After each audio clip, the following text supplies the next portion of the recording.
Three, two, one. You ready? Listening to the Real Pineapple Podcast Network.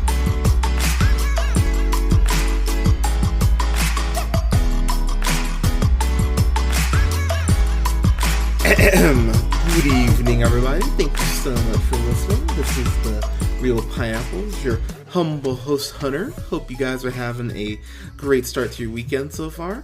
So I've got a quick review here, and I'm going to make it kind of quick because there's a lot of stuff I want to say about this show, but to be honest, I kind of want people to discover this shit for themselves. So I'm talking about Defending Jacob, which just actually aired its series finale on Apple TV here. By the time you guys hear this, it should be like the 31st, so it will have been out for a couple days. So I watched the first 3 episodes of this when they initially dropped, and then I really just went, you know what, I'm gonna wait on the show. I'm gonna wait until all the episodes are out because I've been spoiled by Netflix, so I need to be able to watch everything in a row, damn it. And this is the creator on this is Mark Bomback, who went ahead and wrote Insurgent, which he was a writer on the Total Recall reboot, which again, but what he did write, he wrote Dawn of the Planet of the Apes and then War for the Planet of the Apes. Also wrote the Wolverine, which, if you guys know, big fan of some of the X-Men films. I think the Planet of the Apes rebooted trilogy is one of the greatest trilogies in the history of cinema. Fight me. And so hearing that he was attached to this, I went, oh, well, I'm intrigued. And we get Chris Evans in a starring role on a TV show, and the Infinity War beard is back, which, if you guys have listened to the podcast for a while, you know that is one of my few complaints about Endgames. I didn't get beautiful Captain America beard, and thank God it's back because it looks scruffy and beautiful. So, this story, or the show, is about Andy and Laurie Barber. Andy played, of course, again, by Captain America, Chris Evans. Laurie played by Michelle Dockery, who most of you would know as a Lady Mary Crawley from Downton Abbey, which I've watched maybe 3 episodes of Downton Abbey, but I actually watched the Downton Abbey movie, and I thought she was delightful. So it was cool to see her in this. I was like, oh, okay. So their son is played by Jade Martell, who you've seen in stuff. He plays Jacob Barber. You've seen him in It as a Bill. You've seen him in Midnight Special, which was awesome. If you have not seen Midnight Special, I highly recommend you do. And you know from St. Vincent and Knives Out, most likely. So Jacob is going to school. He's in 8th grade. I think they say he just turned, I think he turns 15 on the show. But Jacob is in 8th grade at the time, and his classmate Ben gets killed. And Jacob happens to go ahead and be in the vicinity when Ben is killed, and so he is put on trial. And the show is really about the inner workings of the family and how they deal with this incredible turmoil they're going through. I'm going to go ahead and break down each character one kind of piece by piece here. So, Chris Evans is Andy. Chris Evans does not get enough credit for his for being as great of an actor as he is. I know he throws a giant frisbee, and that's amazing. Not anymore, sadly. But if you haven't seen Knives Out, you need to. He's amazing as Ransom. That will go down as a career-defining role for him. If you haven't seen Gifted, he's great in there. If you haven't seen Snowpiercer, you need to see Snowpiercer. And of course, Not Another Teen Movie. It's really weird that one of Ramona Flowers' evil exes is such a great actor. But Chris Evans is great in this. It's really interesting to see him be this very high-profile lawyer in this town in Boston. That's my best Boston accent. If you guys have heard the podcast, you know how much I'm not a fan of Boston, but this made me care about the locale of Boston, which, I mean, that's a credit to the show. But I love watching Andy and this show. I will say, if there's a complaint, and I don't think it's a complaint personally, considering where the show ends up, the trial ends up taking a back seat as the show actually reaches its conclusion, it's more a character study of Andy, Laurie, and Jacob. And the trial is that driving force that's leading to through their change. And watching Andy go from this hotshot lawyer to being on the other side of an investigation and having to go through having to defend his son, it's really fascinating to see how the lawyer brain switches to that parental brain and how he has to go ahead and try to keep it together. Laurie is such a complex character because she is not just a trophy wife. She works at a nonprofit, which I thought was awesome. And as this trial gets going, it's really sad to see her not just lose her job, but lose her circle of friends and how people turn on her. There's a point she says in the show that, Andy, doesn't really have friends except for her, and which is a brutal line to say about your husband. I was like, fuck, okay, that's mean. But it's fascinating in that sense because it does feel like she has more to lose. The show kind of plays it up like that. It's interesting to see how Laurie and Andy are going to the same goal, but they're on two different paths. Andy wants to go ahead and, as the show says, defend Jacob. Laurie wants the truth at all costs. She has accepted the concept that Jacob could be a killer. That's something Andy never fully does. And it's really fascinating to see their conflicting views going back and forth. Jacob, I'm going to say right now, and this might just be, me sounding super old, and I fully acknowledge that. I remember being not the best teenager. I don't remember being insane. I remember being, like, I had my moments. I was like, it probably wasn't good. Jacob is so frustrating at points that you're just like, kid, what the hell are you doing? The way he talks to his parents at points, I went, oh man, let me try to talk to my mom like that and watch how she would just knock me the next week.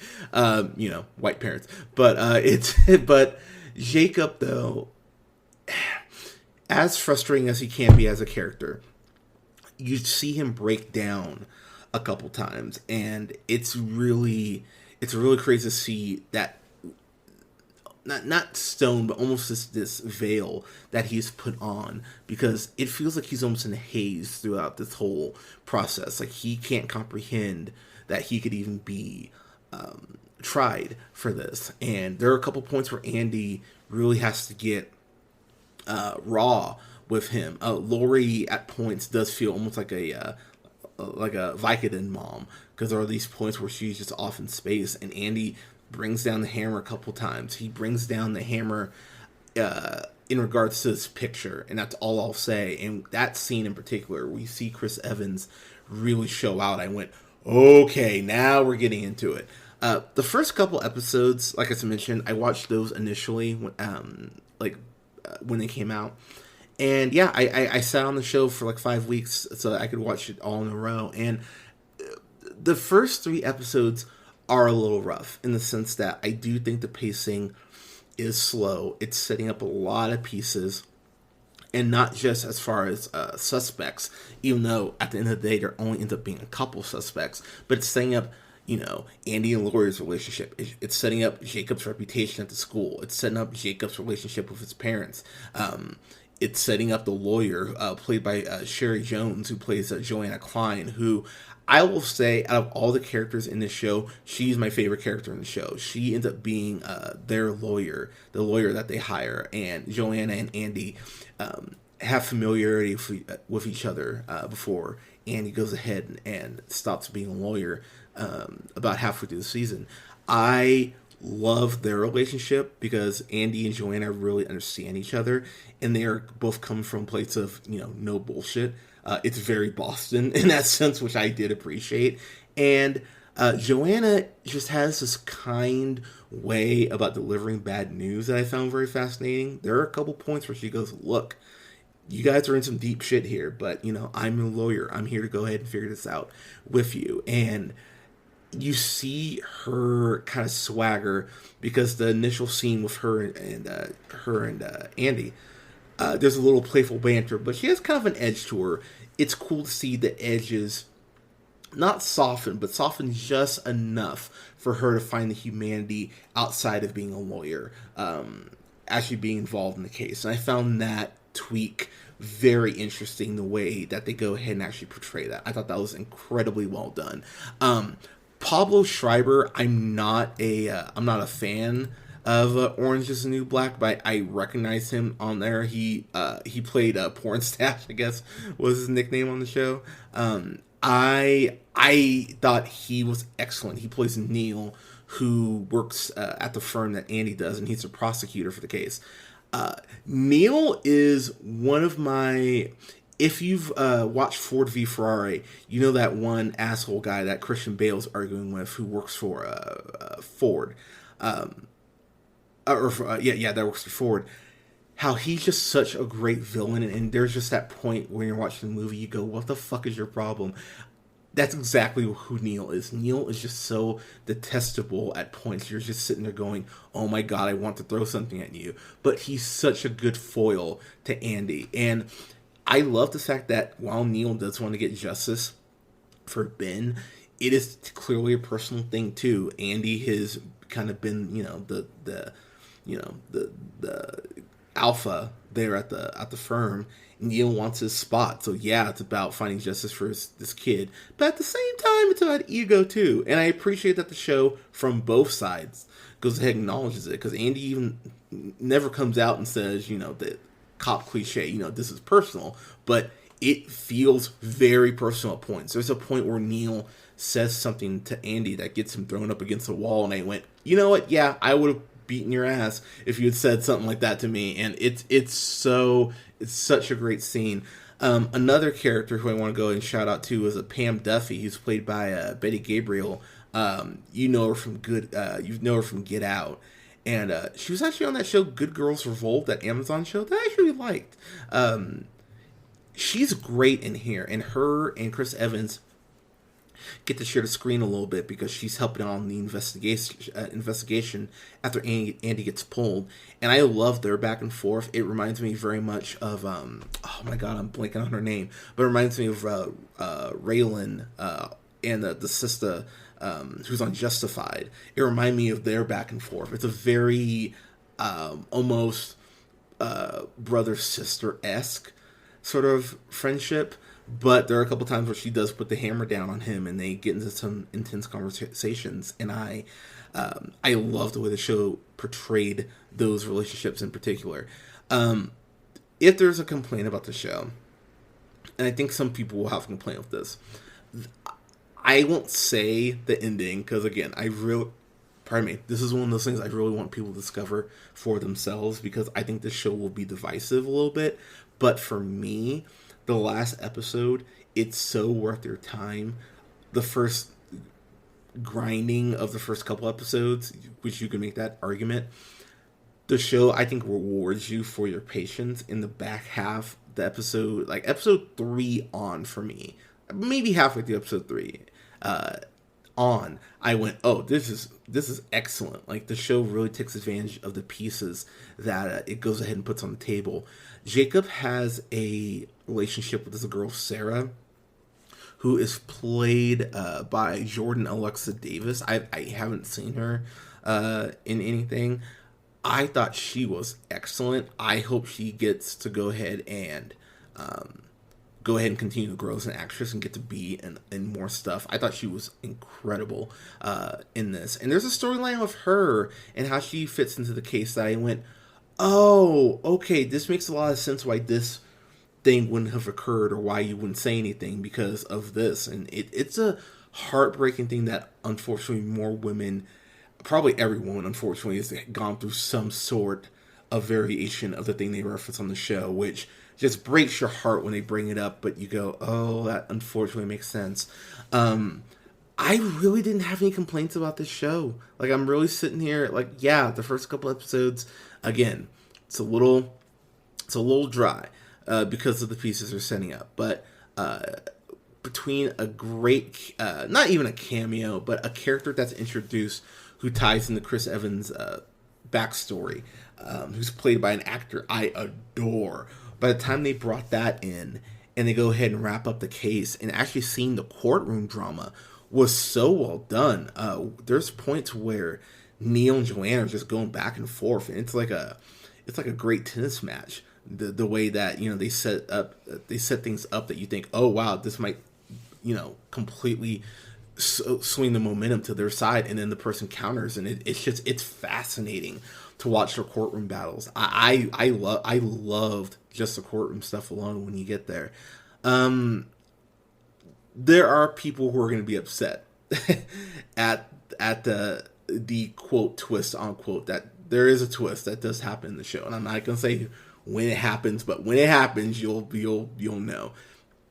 When this thing occurred, I went, you know what, for what you set up in the show, you know what, fair enough. Like, it's very Iron Man 3, like with the Mandarin. Like, there is a twist that the way it's done, I think it was done well.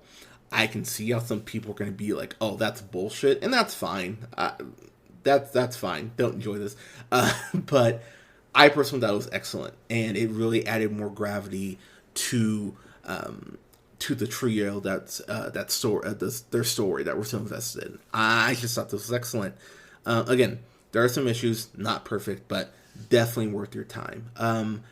I wouldn't have minded if they'd cut this off by like an episode. I think you could combine episodes 1 and 2 and trim some fat and had, like you could have saved an episode here. This could have been 7 episodes. I think 6 would be pushing it because there's a lot of stuff that does occur in the back half. So I think you could have gotten this down to 7 episodes and you would have been good. But again, I think those are mild complaints. I was really engaged with this through the back half, and where the characters end up. The last shot in this show, I just went, oh, that's beautiful. I will just say the way the camera pulls out on this thing, I went, that's incredible. Like, whoever, like, such a great job on that shot. Yeah, I'm gonna give this I'm gonna give this an A-. I think this is well worth your time just off the acting alone.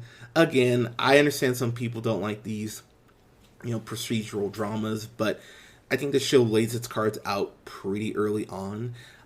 It's a great social commentary on just high school and that social, really the social system in that sense, because the way that